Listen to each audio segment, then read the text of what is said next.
Okay, so welcome to my talk on cognitive IoT, and I will show you how to implement an anomaly detector using a neural network on a framework called DeepLearning for J on top of ApacheSpark.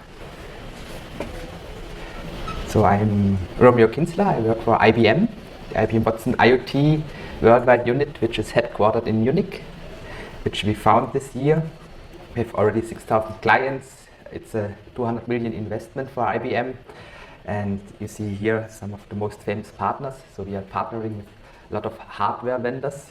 IBM is not planning to do any IoT hardware until now, with one exception, which I will show you later.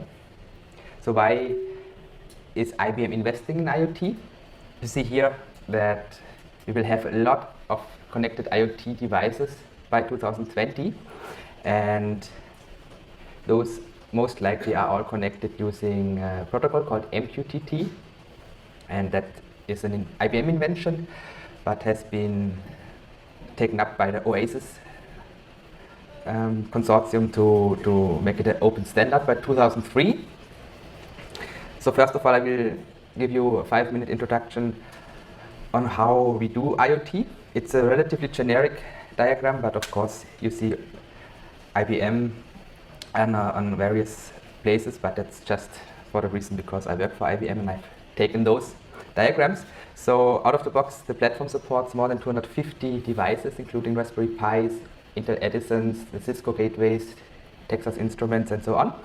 If it doesn't support it, you can use any MQTT compliant library. And if you cannot use MQTT, for example, you are behind a reverse proxy or something, then you even can fall back to HTTP and HTTPS. And the IBM Watson IoT platform basically is a worldwide distributed MQTT message broker as a service with a publish-subscribe mechanism. And we will take care of fault tolerance and scaling.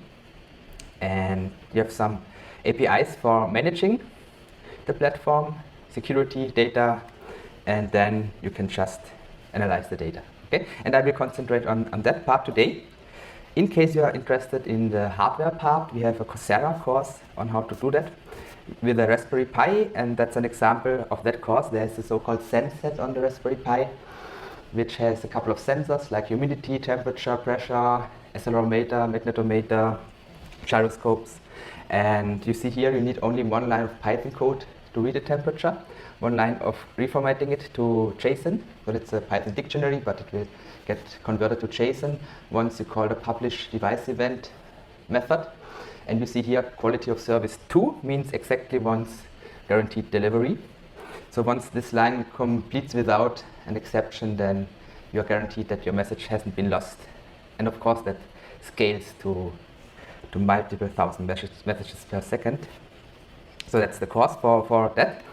If you are more interested in the analytics part, I'm teaching a second course on analyzing IoT data using ApacheSpark SQL and NoSQL, and also a couple of statistics. So we will end with principal component analysis for dimension reduction, all on Python.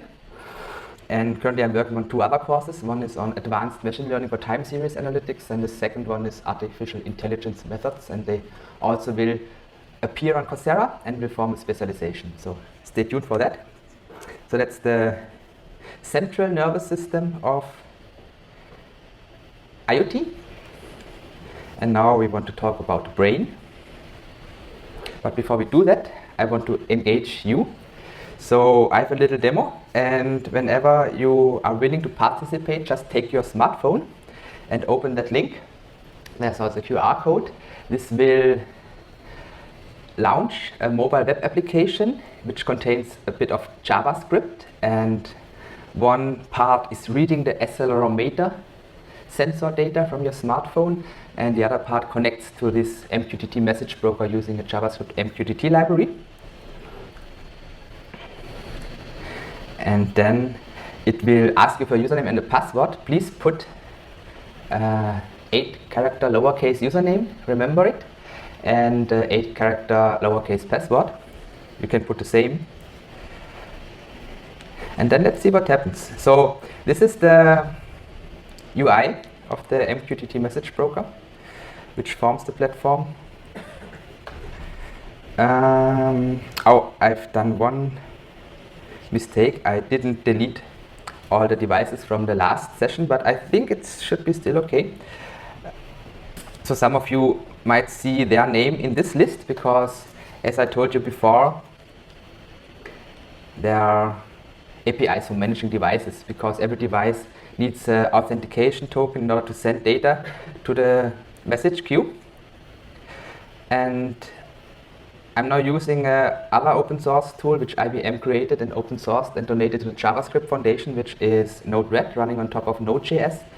And I will use that in order to connect to this MQTT message broker and open this debug node, and those are the data points you are currently generating.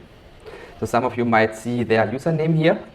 So we are sampling with a sampling rate of 10 Hertz. And that means you can basically start. So it's a game or a little challenge. Challenge is who of you can create the most energy. Okay? Energy means by shaking the device, and I'm measuring 3 dimensions. So this means you have to shake it in a three-dimensional pattern. You don't have to remain seated if you don't want to. And I will basically just stream the data. I tell you when you can start. You can relax still. I'm just streaming the data into a NoSQL database. It's called Cloudant, backed by Apache CouchDB. It comes also as a service in the IBM Cloud. Yeah, I don't have to take care of anything. I just put here the database name. It gets automatically generated when it's not there. And once I hit to deploy, you have to shake. Remember the 3-dimensional pattern. And I will do that for 10 seconds, and then let's see who is winning, and I will use ApacheSpark for this analysis. Okay, are you ready? 1, 2, 3, and boom, boom, shake, shake, boom, boom, shake, shake, boom, boom, shake, shake, boom, boom, shake, shake, boom, boom, shake, shake, boom, boom, shake, shake, boom, boom, shake, shake, boom, boom, boom, shake, shake, boom, boom, shake. I'm enjoying. Please shake again, and yeah, you can stop now. You should have. What happened? What happened with my internet? Yeah, if you all stop shaking, we are fine. That's fair enough. No, internet is working.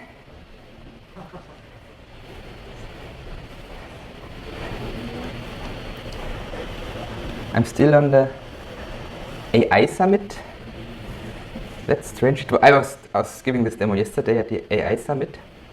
Anyway, if you don't shake your device anymore, then that's not an issue. Let's see if that database has been created.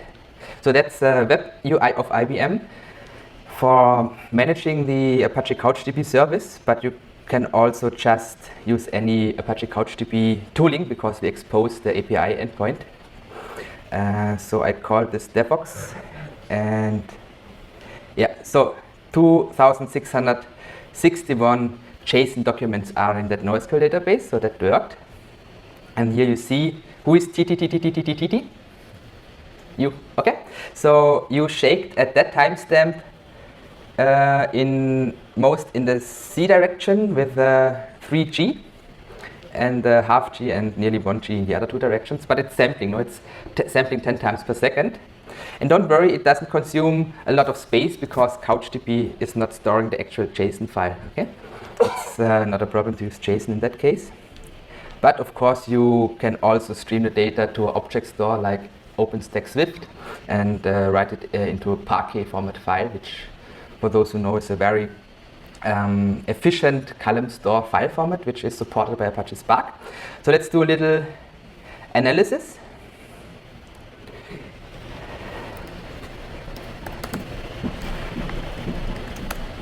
So this is now a tool called the Data Science Experience, which is backed by ApacheSpark and Jupyter. And I'm using here Spark SQL in order to obtain a so-called data frame object backed by the Apache CouchDB database. And if I didn't misspell anything, yeah, you see, here it works. That's the schema. So it's underscore ID underscore revision coming from CouchDB, and then we have 7 other columns, the accelerometer values, the ID, then 3 times the gyroscope data and the timestamp. We are ignoring timestamp and the rest for now. We only need the accelerometer values and we need the ID. And since this is a developer conference, I think you should be able to help me with the SQL statement. So what I want to do is I want to calculate the energy each individual of you has created over that 10 seconds of time. And since we have only 10 seconds worth of data in the database, we can basically ignore the windowing here. So we just take all the data. And what we have to do is we have to sum the energy per user ID. So any SQL developers in here? Okay, so be brave. Tell me what I have to type. Only fractions of a statement is still enough. Select. Good. Next. Excuse me? From? Yeah, I have you with a table name. So it's basically I'm registering the data frame as a temporary view. But that's only a detail, yeah?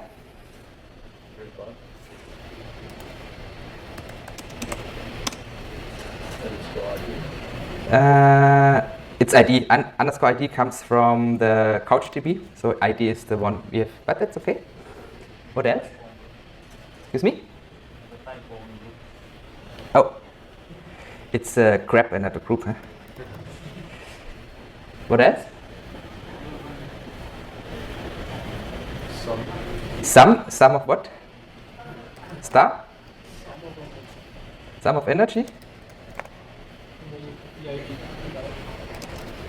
No. Yeah. Does it compile? Thoughts? Yes, no? No, doesn't compile. What's the problem? Energy. You don't have energy. So how can you get the energy? That's the key thing, no? Basically, calculating the energy out of vibration sensor data from 3 dimensions is nothing else than taking the absolute value of the integral. And the absolute value of the integral you can approximate by just summing up the samples.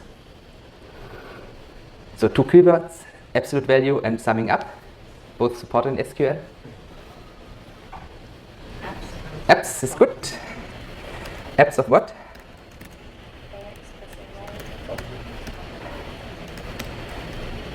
AX. That's a very good question. I don't know if that works that way. I think it might work because that's the cumulative law or something, but I'm not so expert in that, so I will write it differently. I will check later if that also would be a feasible option, but actually what you do is you can then sum up the absolute value of this dimension and what else? Yeah. Plus.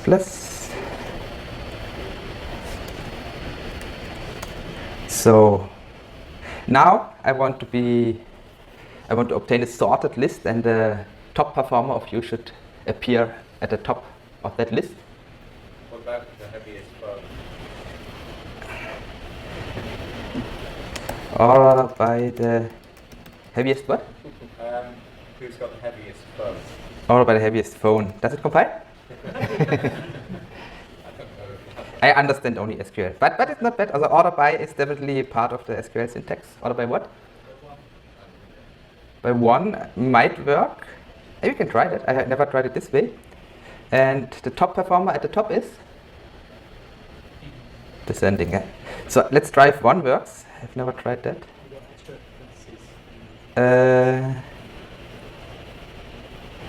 I would guess you have to name it. That depends if that is. It's NC 2003 compliant. Maybe you got parentheses mismatch. I have. Yeah, some open. Oh my god. Close. Some apps. Oh yeah, you're right. So then let's try this order by 1 later. Oh, try it now. Order by 1. Because maybe it's part of NC 2003. Oh, yeah, it is. Cool. So you don't need named columns. I'm still learning. I'm doing this demo now, I think, the 50th time. But nobody came up with that. So, who is U254882. Congratulations, you've done well. And I checked the video on your pattern, and then I will teach that pattern. A circle? Okay. And did you shake while no? Okay. I have to try that myself. Good. So that's only a little fun game. Let's continue, because you are maybe here to learn something about deep learning, anomaly detection. So who of you are data scientists or machine learners? Who of you are software engineers, software developers? Everybody. Wow. Yeah, it's a developer conference. So then I will just briefly introduce machine learning to you. I have to hurry up a bit. We lost a bit time in that game. But so machine learning has two flavors. It comes in a batch fashion, and it comes in a online streaming fashion. And who attended the last talk, in that session, it was on data streaming. There's a clear trend for stream processing in all sorts of industries and applications. And it comes with some pros and cons. So the pros in stream processing are that you don't have high storage costs, because most likely you don't store the data, and your machine learning model is always up to date. And on the other hand, there are not that many algorithms for time series analysis and incremental data processing. It's always a bit harder, and also therefore not a lot of software available. And if you come up with a better idea or a better algorithm, your data is lost because you didn't store it. And your compute power has to be in line with the data rate. That's sometimes a huge problem. It's not so a big issue in the cloud, because you can dynamically scale up and scale down those parallel open source data processing engines like ApacheSpark, Apache Flink, and all those, and Storm. But yeah, you still have to implement it somehow. And on the other hand, historic data processing, all the algorithms start with batch processing. So there's an abundance of software. The most famous examples is R and scikit-learn from Python, and a lot of commercial software as well. And you can rescore your model, so you can come up with a better idea and get a better algorithm, and it's batch processing. So if you don't have enough resources, it just takes longer. On the other hand, you have to store the data, and it can become really expensive. So the cheapest thing you get is a couple of cents per GB a month in the cloud. That's called object storage among all cloud providers. And I'm working in a use case where we store patient data from an EEG sensor in the cloud, and they are expecting around $500,000 of storage cost for, they want to store it for 10 years, because they want to use the data for machine learning. So it can be an issue. And also your model is not always accurate and up to date. That might also be an issue. Who of you know what this formula means? What it is? It seems to be linear regression. Let's say it's regression. It's linear, but it's a bit more. You see, we are trying to predict y hat t out of y t minus 1, and so on. Yeah, it's a RIMA, good. So it's an autoregressive integrated moving average model. It's just there for letting you know that this is one of the state-of-the-art machine learning models for time series forecasting. And on the other hand, deep learning, ApacheSpark are hyping at the moment. ApacheSpark is reaching a plateau already. Deep learning is still hyping. So I've just today morning watched some YouTube videos about the latest developments in neural networks, and those are Turing machine networks and a computing model which basically looks like a von Neumann architecture, and it's learning a new model by itself. So I haven't completed that tutorial, but just every week you have a new publication, a new tutorial, a new thing in that space. It's a very hot topic. So let me introduce neural networks. Who of you know how an artificial neural network works? Okay, so let me introduce a machine learning task here. So this is a hypothetical data set of an Industry 4.0 use case where you want to predict anomalous behaviors, or you want to predict the outcome based on vibration and temperature of the machine or a bearing or motor. So you see here 1 means healthy and 0 means faulty. So who of you can come up with a rule, a simple rule, to tell me if that part is faulty. You only have temperature and vibration, and you have to predict the outcome. Given temperature, you can specify. Yeah, that's true for that case, but if you imagine you have thousands of parts, most likely some might have 36 or 34. You can use the part number. Use what? What can I use? The part number, if it's more than 100. Yeah, that won't work, trust me. Can you provide me a better rule? Vibration, okay, tell me the rule. Excuse me? For example, yeah, just tell me a number. You're good. So that would be an example for so-called white box model, because you have the underlying physical system. You have knowledge about the underlying physical system, kind of, or you are guessing it. And another option would be this one. What is this one? That guy at the left back row might know it. Because you identified ARIMA, so you should be able to identify this as well. Excuse me? It's linear regression. So that means you actually are doing the same. You estimate A, B, C, and D in order to obtain a rule for the same problem. So can you tell me how do I have to set A, B, C, and D in order to get the same rule? It's also okay if you only tell me A or B or C or D. I'll tell you the rest. 0, 0, 0, 1.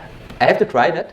Maybe, yeah, it should output something around 0 and 1. So what definitely works is 1, 0, 0, and minus 1 over 3412. And those are the parameters of the model. So now you have learned and understood what supervised machine learning is. You have a model, you have parameters, you train it, and then you obtain parameters, and using that you have a predictive model. That's all. That's all the magic. The only thing is it's a linear model. It is very bad in predicting nonlinear behavior of the system, but that's okay for now. So if you want to now predict not a continuous value, but 0 to 1, you can do one thing. You can squash the result into a function called sigmoid, and sigmoid basically takes as input minus infinity up to plus infinity, and the output is between 0 and 1.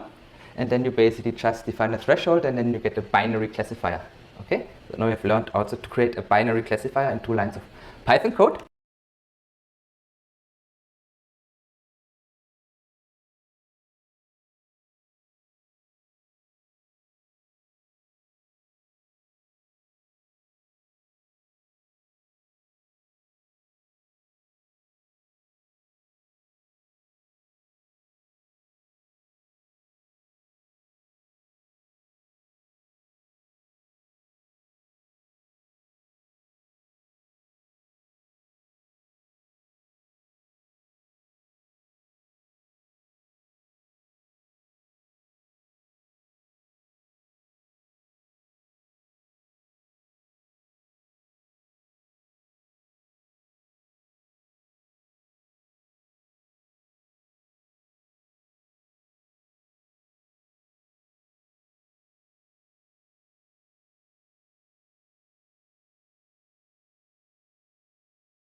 And why I'm telling you that is because neural networks are nothing else than stacked linear regression, logistic regression models, sort of.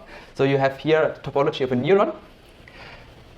You have inputs, x1 to xn, those are the columns of your table.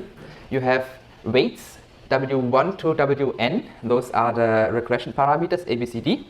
And you have transfer function, which is sum, so you sum that all up. Until there you have linear regression, and then you have another function, for example sigmoid, for squashing the result between 0 and 1. And the reason why you have that in a neural network is if you add activation function, that's called activation function, then you can learn non-linear behavior of the system. That's the only reason. And there exists a variety of those activation functions, TAN-H, rectifier, ReLU, and sigmoid, and all those are used.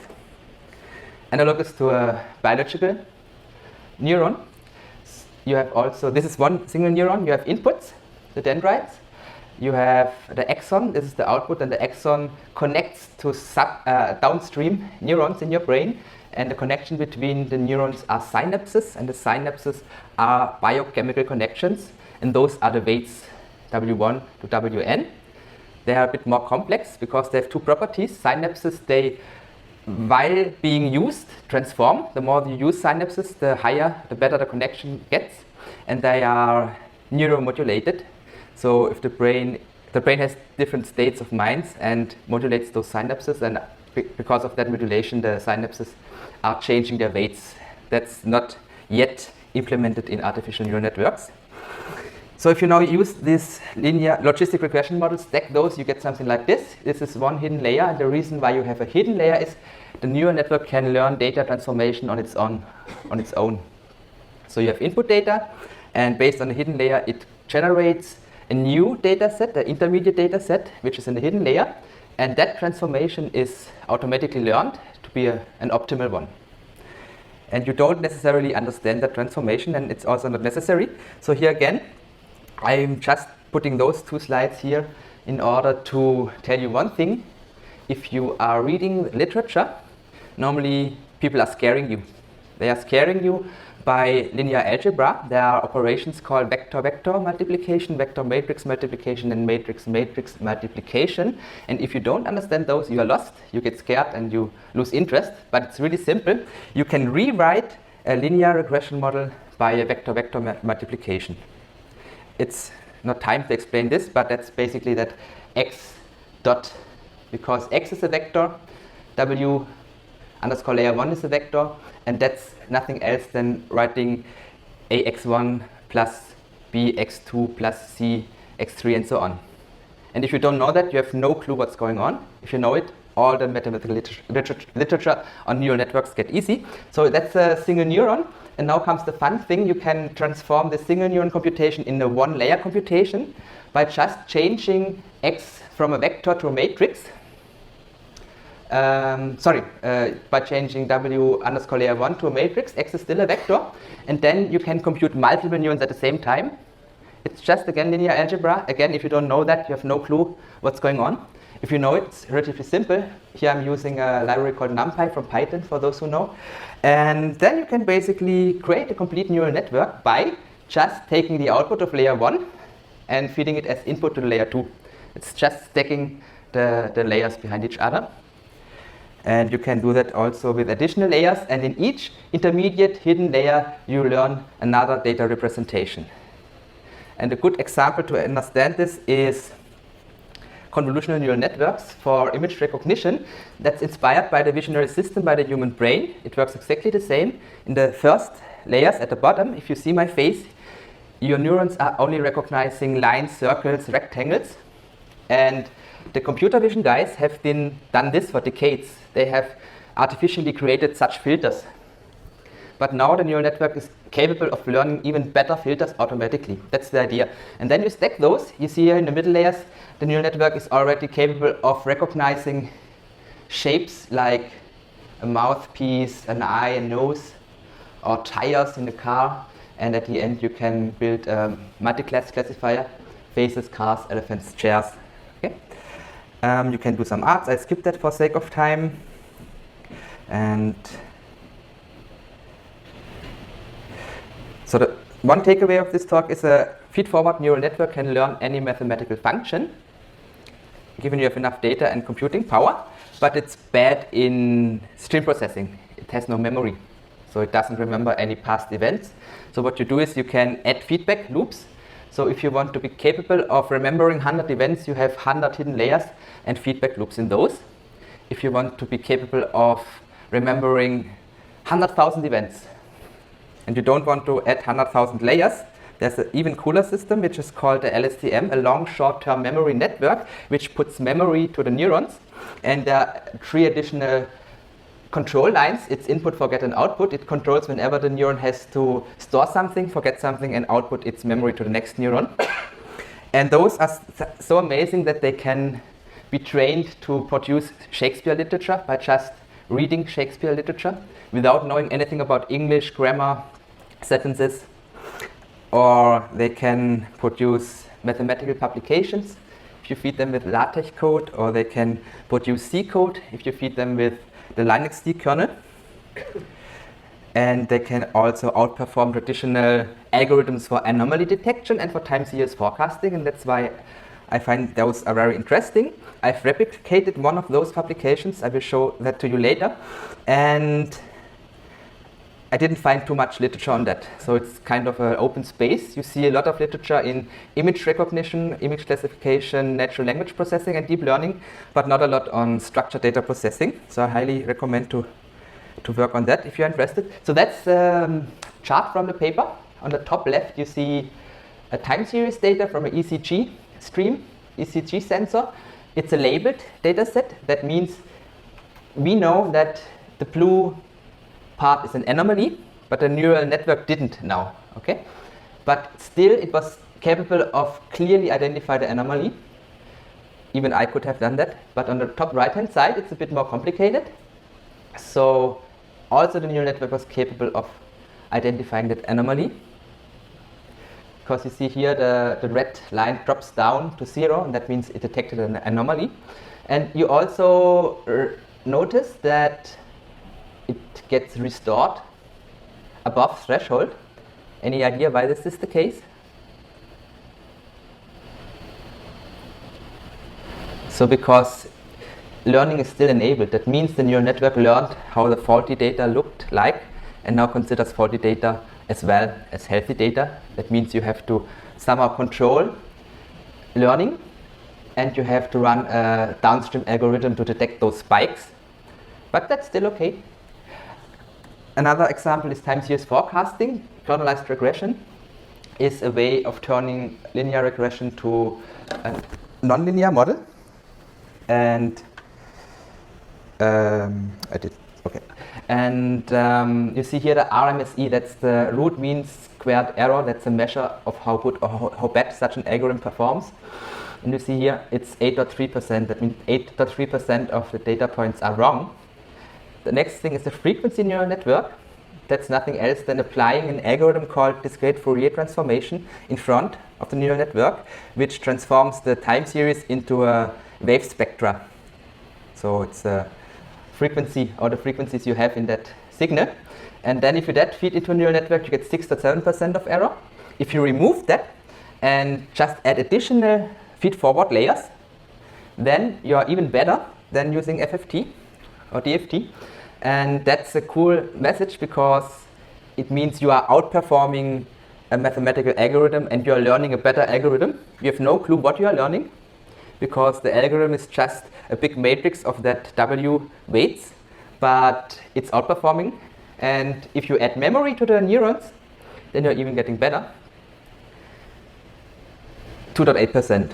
And those two papers have inspired me in order to implement that myself. And the third thing which inspired me is that statement, LSTM network is Turing complete. So you are developers. Who of you doesn't know what Turing complete means? So Turing complete comes from theoretical computer science and is a measure of what type or what class of algorithms you can implement on, let's say, microprocessor. And so this machine here is Turing complete, and then LSTM is Turing complete. So basically, in layman's terms, means whatever you can implement on this machine, you can learn by LSTM. So every algorithm or any program, given you have enough data and enough computing power, because you need a lot of computing resources. That's an example of a system with 1,000 nodes and 16,000 cores. The same computing power you have had last year in an NVIDIA Titan M60 GPU card, which consumes 2,000 watts. And IBM works on an ASIC, an application-specific integrated circuit, which consumes only 3 or 4 watts. Same computing power. Okay, so there's hope. And that's, who of you doesn't know what the ASIC is? Who of you knows what the ASIC is? Who of you fall asleep? So ASIC is an application-specific integrated circuit, and that means the algorithm is basically hard-coded in silico. You cannot change it, but therefore it's limited to only one algorithm, but therefore it's really fast. This specific ASIC even doesn't have a clock, so IBM somehow managed to keep all the connections the same length, because then the signals are propagating at the same speed and are hitting each other at the same, or each layer at the same speed. Therefore, we can compute the feed-forward neural network in real time on those chips, and we are currently building a cluster with 4,000 of those chips, which gives you 4 billion neurons and 1 trillion synapses. So 4 trillion connections between the neurons. In contrast, our brain has 100 billion neurons and 100 trillion synapses. Of course, we have biological synapses, which are working a bit different, but at least we are approaching the number of those properties. So, 14 minutes. Okay, so I'm now introducing the machine learning library DeepLearning for J. There are 2 other candidates I'm currently evaluating, but here it's already working. The other one is Apache SystemML, which runs on top of ApacheSpark and has deep learning, and also an optimizer for matrix algebra. It's a very hot thing. It's an open source tool from IBM Elmeden Research in San Jose, San Francisco. And the third thing is TensorFlow on ApacheSpark, which is called TensorSpark. But the disadvantage is that you have to install TensorFlow on all the ApacheSpark worker nodes. Any one of you doesn't know what ApacheSpark is? Okay, it's a big data analytics platform, one of the hottest at the moment. There's ApacheSpark, Apache Flink, Storm. It's a successor of Hadoop, basically. And I'm using that for my data analytics problems. So there's a library called ND4J, for those who know NumPy of Python. It's a matrix algebra library, and ND4J as well. It runs on top of a JVM, and also there's ND4S for Scala. Out of the box, it is double as fast as NumPy, and it can easily be run on a GPU by just changing one JVM system property. But you need to have a CUDA installation on your system, but then it's only one system property. And then it's around 10 to 20 times faster than NumPy. And in order to run such a neural network on ApacheSpark, you have to only change one line of code. So that's the single node implementation. You create a neural network with a top line. Who of you are Java programmers in here? Okay, 80%. Okay, so the second line is how to create such a neural network on ApacheSpark. So for those who know ApacheSpark, SC means Spark context. That's the way how to interact with the cluster. And the second is the configuration. That's already there in the previous line. And then TM is the training master. And the way how a neural network can be trained in parallel on ApacheSpark is by a so-called parameter averaging method. You see here, training master TM equals new parameter averaging training master. And that basically means that while you are training your neural network, you are learning the weight matrix, all the parameters W11 to WNM. And in order to train in parallel, you replicate the neural network to each Spark worker, and you show the neural network only a fraction or a partition of the data set. You train, and every n iterations, you send the learned weight matrix to the training master. And it does that and all the workers are doing that, and then you calculate the average of each W value, and you send back the average value back to the workers, and then you are starting from that average value. That's the way how neural networks can be trained in parallel. It's called Jeff Dean style parameter averaging. You can search for that. And now let's run a demo. The demo is based on a hypothetical industry 4.0 use case where you attach an accelerometer sensor like you have in your smartphone or on that Raspberry Pi I've shown you, and you measure the vibrations in each of the 3 dimensions. And I have a simulator for that, which is based on the Lorentz attractor model, which has been invented by Lorentz in 1963. He was one of the pioneers in chaos theory, and I'm just using that model for generating 2 data sets, a healthy and a broken one.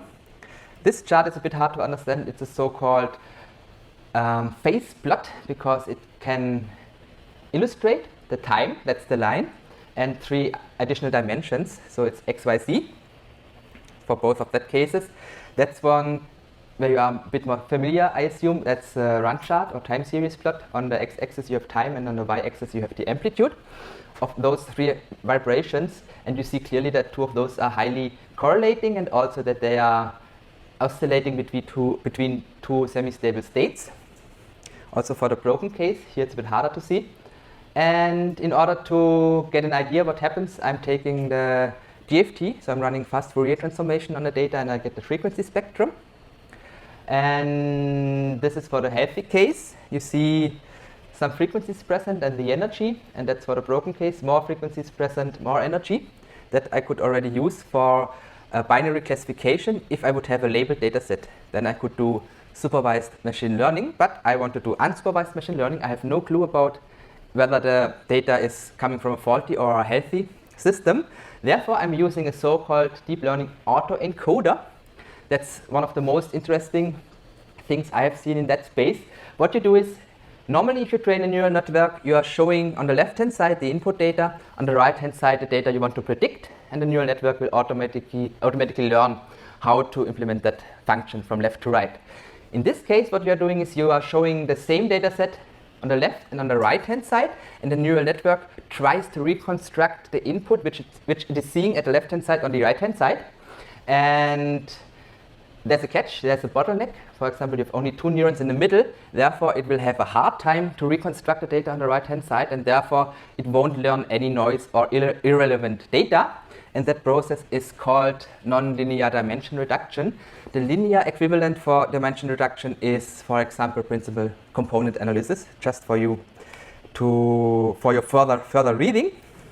And now we will, yeah? Can I ask a question? Yeah. Earlier on you were saying that it can learn any function, and yet you're putting FFT in front of it. Do you still want to use FFT in this model? Actually, the paper doesn't use it. But my replication, my implementation still has to use it, otherwise it doesn't perform as good as without. So it's a bit of homework which I still have to do.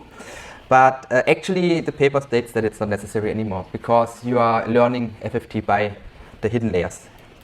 So I'm using again Node-RED. So I've ported this Lorentz attractor model from Python to Node-RED.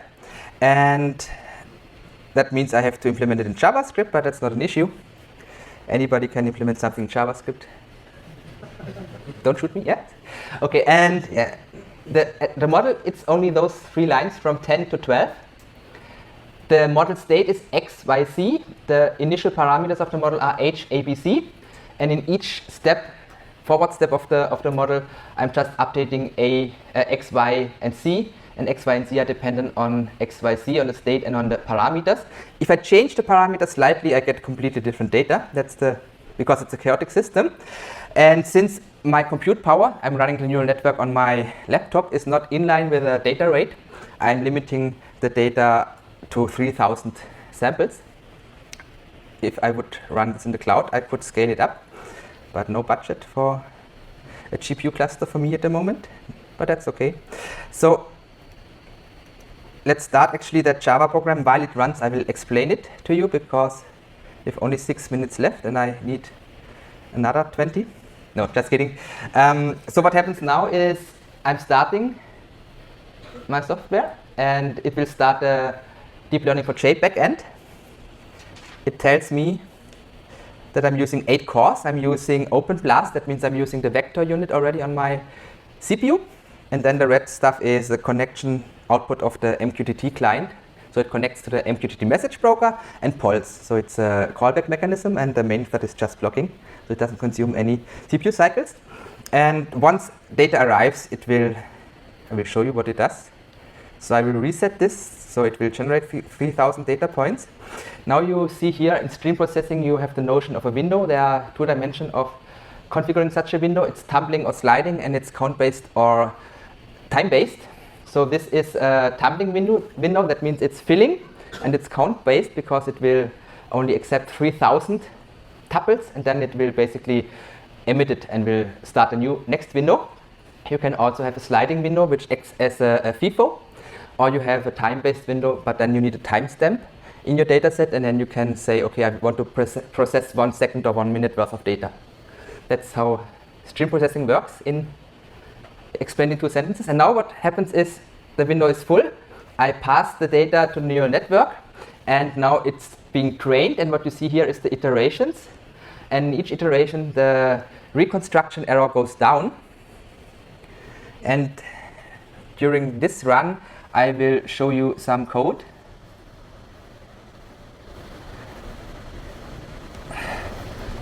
So that's the neural network configuration. That's all deep learning for J-code. So that's the multi-layer configuration. I'm setting some parameters. There are a lot of parameters, and the performance depends on those, and there is no clear way on learning how those work. So it's black magic.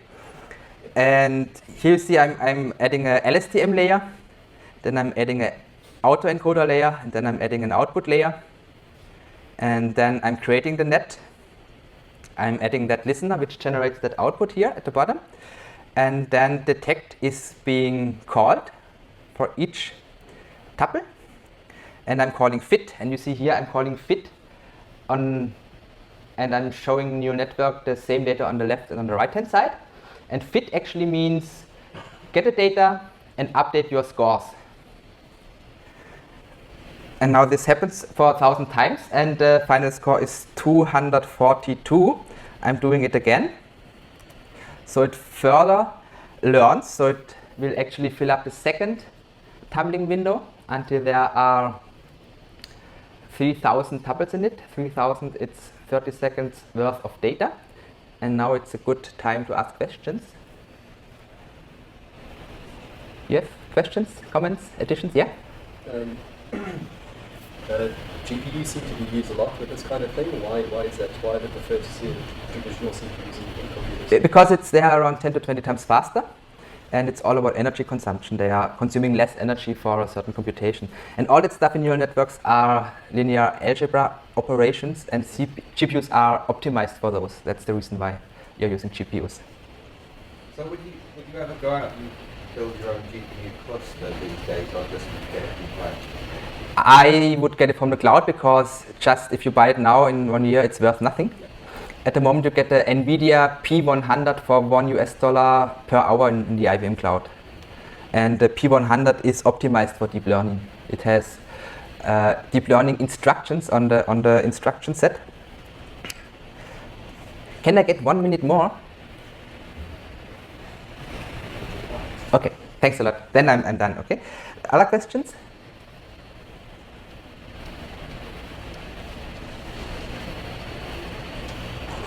Okay, let's wait until this terminates. In the meanwhile, I will switch this to broken.